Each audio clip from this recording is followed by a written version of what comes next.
दोस्तों काफ़ी महत्वपूर्ण अपडेट जारी किए गए हैं बिहार स्कूल एग्जामिनेशन बोर्ड के द्वारा यानी बिहार विद्यालय परीक्षा समिति के द्वारा। आपको बता दें जो भी कैंडिडेट ने डीएलएड संयुक्त प्रवेश परीक्षा 2023 में सम्मिलित हुए थे और उन्होंने काउंसलिंग भी किया था, तो उन तमाम बच्चों का यहाँ पर थर्ड राउंड जो है मेरिट लिस्ट जारी किए जाएंगे, जिसको लेकर नोटिफिकेशन जारी किए गए। और इसमें ये भी बताया गया है कि ये जो थर्ड राउंड मेरिट लिस्ट आ रही है इसमें किनका नाम जारी किए जाएंगे उसके बारे में भी जानकारी दिए गए। सबसे पहले समझिए कि आप सभी का जो अलॉटमेंट लेटर थर्ड राउंड का है वो जारी जो किया जाएगा वो 10 दिसंबर 2023 को इनके पोर्टल पर अपडेट कर दी जाएगी। आप सभी कैंडिडेट उसे डाउनलोड कर पाएंगे।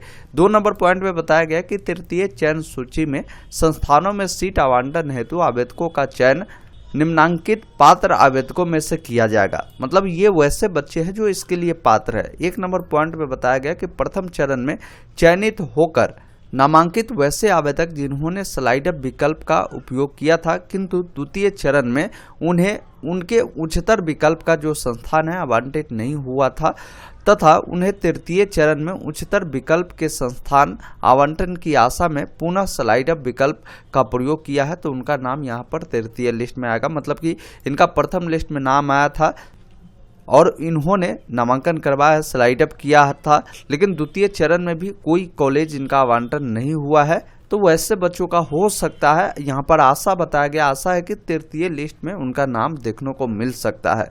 दूसरा पॉइंट क्लियर रूप से कहा गया कि प्रथम चरण में चयनित होकर नामांकित वैसे आवेदक जिन्होंने स्लाइड अप विकल्प चुना है, मतलब पहले राउंड में इनका नाम आया है, नामांकन भी कराया, स्लाइड अप के विकल्प भी इन्होंने चुना है, इसके आधार पर द्वितीय चरण में उच्चतर जो संस्थान का विकल्प है वो आवंटन हुआ है एवं उन्होंने पुनः वहां जाकर नामांकन भी किया है। मतलब प्रथम राउंड में भी इनका नाम आया था, उस कॉलेज में इन्होंने नामांकन ले लिया, स्लाइड अप किया, दूसरे राउंड में भी इसको कॉलेज मिल चुका है, उसमें भी इन्होंने नामांकन लिया, फिर स्लाइड अप इन्होंने किया है, तो वैसे बच्चों का भी यहाँ पर नाम आएगा। क्योंकि थर्ड राउंड में भी अगर आपने नामांकन कराकर स्लाइड अप किया है तो बिल्कुल आपका अगले राउंड में भी आपका नाम आएगा।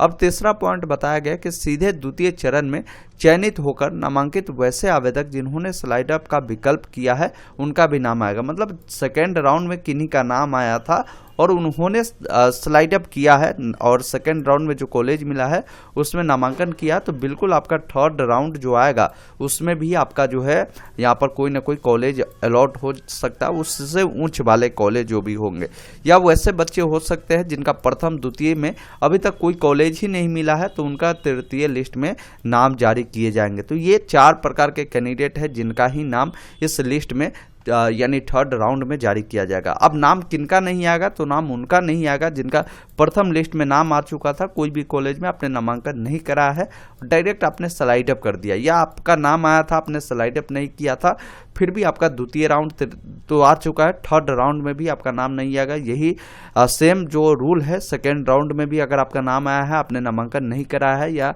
आपने नामांकन नहीं कराकर डायरेक्ट स्लाइड अप किया, फिर भी आपका नाम नहीं आने वाला है। ये क्लियर रूप से आप समझ जाइए। अब समझिए जिन बच्चों का यहाँ पर नाम आएगा थर्ड लिस्ट में, उनको सबसे पहले 3000 रुपये देकर आपको अपने सीट को आवंटन करना होगा। जिस कॉलेज में आपका नाम आएगा वहां जाकर आप नामांकन करवा लीजिएगा।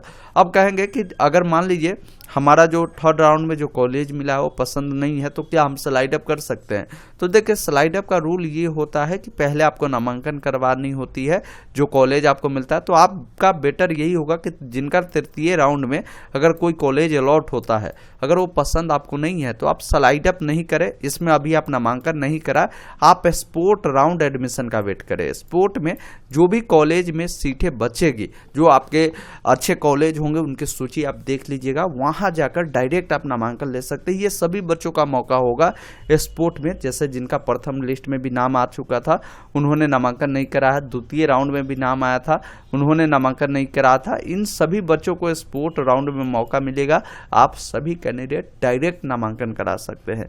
समझिए जिनका अगर थर्ड लिस्ट में नाम आता है उनका जो एडमिशन की प्रक्रिया है 11 तारीख से 12 तारीख तक चलेगी। आप सभी लोग अपना नामांकन करवा लीजिएगा। बाकी यही कुछ अपडेट है, कुछ खास इसमें जानकारी नहीं दिए गए हैं। मेरिट लिस्ट आपकी जब ही आएगी थर्ड लिस्ट, तो आपको ऑनलाइन अपडेट stm.in के वेबसाइट पर आपको आना है और रिजल्ट वाले सेक्शन में आपको मिलेगा Bihar DElEd third merit list, जिस पर आपको क्लिक करना है। पूरी जानकारी आपको यहाँ पर मिल जाएगी, जहाँ से आप पूरी जानकारी प्राप्त कर लीजिएगा। स्पोर्ट एडमिशन के बारे में विशेष रूप से अगर जानना है तो इस लिंक पर क्लिक करिएगा। हर एक जानकारी स्पोर्ट एडमिशन के बारे में यहाँ पर बताई गई है और यहीं से आप अपना थर्ड राउंड का जो अलॉटमेंट लेटर है डाउनलोड कर पाएंगे स्पोर्ट एडमिशन के लिए। यहाँ पर हमने एक लिंक दिया है जिसमें आपको पूरी जानकारी समझाया है स्पोर्ट एडमिशन क्या है, ये कैसे काम करती है, किन बच्चों को इसमें मौका मिलता है, कैसे अप्लाई करना है। आप एक बार जरूर इससे पढ़िएगा, यहीं से सीट उट भी देख लीजिएगा। बाकी मैं उम्मीद करता हूं आपको ओवरऑल पूरी जानकारी मिली होगी। आपको थर्ड मेरिट लिस्ट को लेकर, स्पोर्ट एडमिशन को लेकर वीडियो अगर आपको पसंद आया होगा तो इसे लाइक शेयर कर दीजिएगा, ताकि आपके जो भी दोस्त है उनको भी समझ में आ पाए कि कैसे क्या होगा। आप धन्यवाद।